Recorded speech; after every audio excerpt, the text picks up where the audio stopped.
Welcome! This is a brief video introducing the new and improved diagnosis module in NextGen EHR.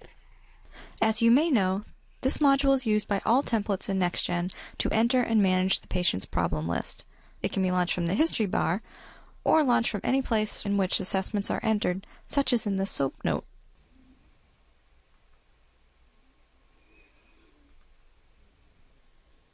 The diagnosis module now follows a similar logic to the medication module, where active and resolved entries are at the top. You have a central toolbar and a management area in the bottom pane. By default, all problems will be grouped by the fully specified name, which is the SNOMED concept. This keeps similar diagnoses together and prevents unnecessary scrolling. If you don't like the grouping, Preferences section with the upper cogwheel allows you to change what you see and how you group. The new grid view allows you to sort and also review information at a glance. The toolbar allows you to modify assessments by recoding an assessment to a more accurate diagnosis, resolving or deleting, or adding notes.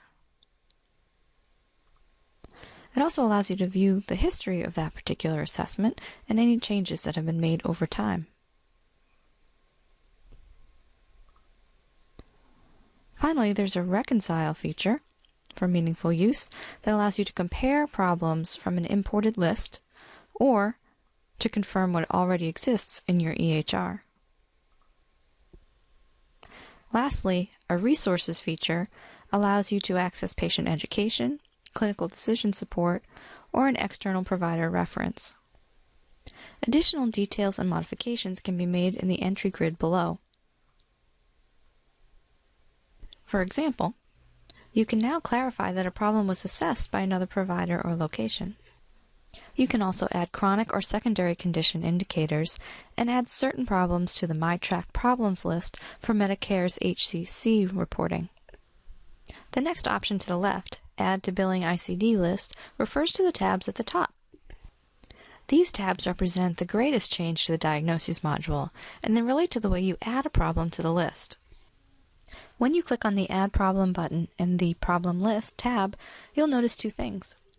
You can use a wider variety of descriptions to search for an assessment, such as using DM or HTN, and you will also notice the SNOMED concepts and concept IDs to the right. When you click on the Add ICD button in the Billing ICD List tab, you'll notice a different screen altogether.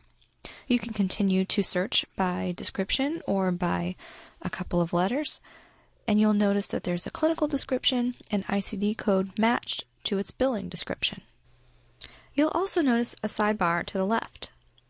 Each of these items is a different way to search through the Billing ICD list. The default is an all diagnoses search, but it can be narrowed down to just the patient's diagnoses or the patient's chronic diagnoses if they're available. There's also a new favorites feature which allows you to add folders and capture diagnoses that are frequently used. Once a folder is created, drag and drop an assessment to the appropriate folder, or right-click on the assessment and choose the group you'd like to add it to. For example, if I search for DM within the diabetes mellitus category, I'll see options for different complications of the disease rather than synonyms for the same code. As you develop preferences for which tab you use, you can send items to and from the tabs by using the toolbar.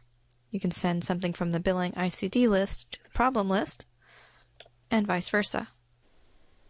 The new diagnosis module has many options. The goal is to find the method that works best for you and for your needs as an organization. We hope you've enjoyed this video. Thank you for watching.